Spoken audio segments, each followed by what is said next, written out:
Good evening, everyone. Just going to call the meeting to order.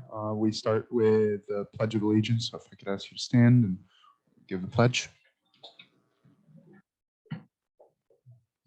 Pledge allegiance to the flag of the United States of America and to the republic for which it stands, one nation, under God, indivisible, with liberty and justice for all.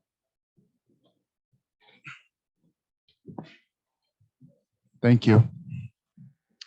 Okay, we'll do roll call. James? Present. Suzanne? Sarah? Roddy Egan, present.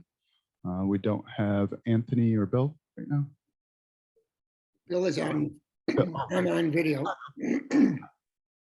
Okay, so just Anthony absent for today. Okay, next item would be minutes. The minutes were distributed previously to the commission over email. Are there any comments or corrections needed to be made? Anything? If not, I'll take a motion to approve the minutes. Okay, I'll second that. Moving to a vote. All in favor? Aye. Okay, motion passes. Okay, so before we get into the official agenda items, I did want to discuss a little bit about procedure, especially as it relates to public comment period. Had some discussion with Steve and Eric about how ZBA actually works through their meetings, and I thought it might be helpful for us to read through a portion of their bylaws. We have Anthony joining us. Hi, Anthony. Just got started.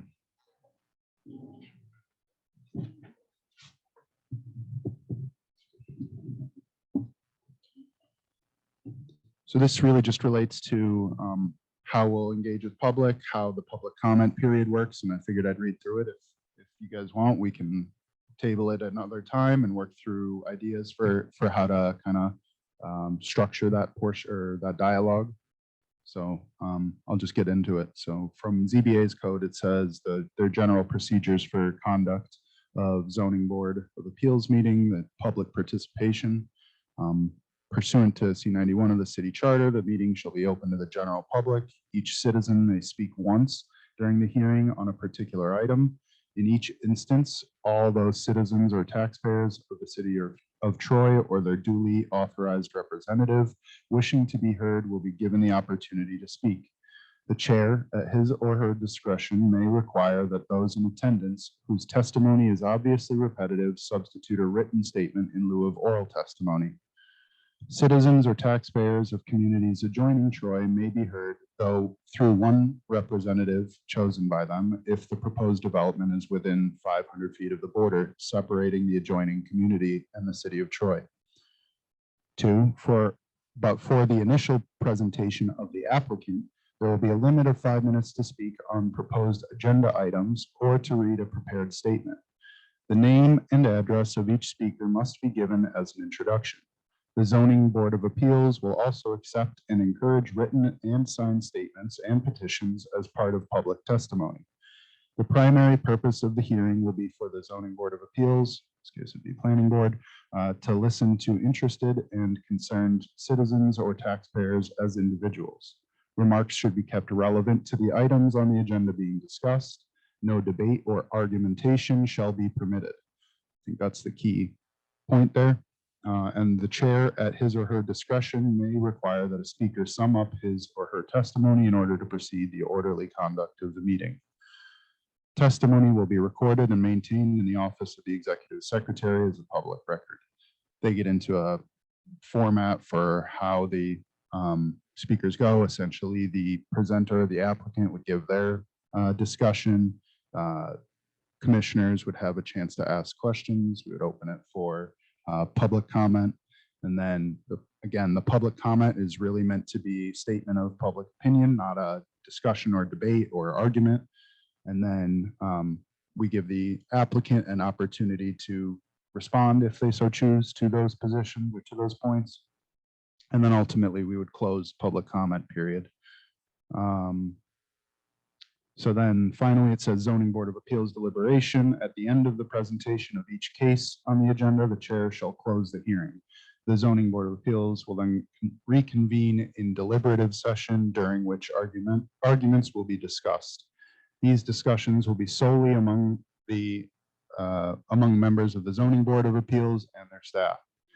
There will be no disruption of the process by the audience nor conversation with members of the zoning board of appeals that is not recognized by the chair. After deliberating the agenda item in question, a vote is taken on whatever action you need to. So I just wanted to present that to us to really give some formal organization to the way we work through public comment. Really, it kind of stems from a little bit of chaoticness and going back and forth and wanting to make sure that we get through it in a succinct and orderly way. I don't intend to take action on this right now, but I wanted to present it to you guys to consider for maybe next meeting. We can actually think about passing the motion on taking these into our bylaws. So we don't have these in our bylaws now, but the ZBA does, is what you're saying? That's my understanding, yeah. Is there a benefit to having them in the bylaws versus just following them as standard procedure? No, there's always a benefit to having rules. Is it on now? Yeah. There's a benefit to having rules and a policy, specifically so it's something that can be pointed to when there is a question about how a meeting is being operated. The ZBA procedures that they've adopted seem to comply with the open meetings law, which is the first step that you have to make sure you comply with the open meetings law. You can't adopt a policy that's more restrictive than what the open meetings law allows. But the policy that Roddy just referenced is more related to public hearings, which are part of the open meeting subject to the public officers law.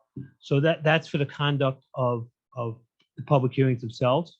I think you may want to tweak some aspects of what the ZBA does. For example, in their policy,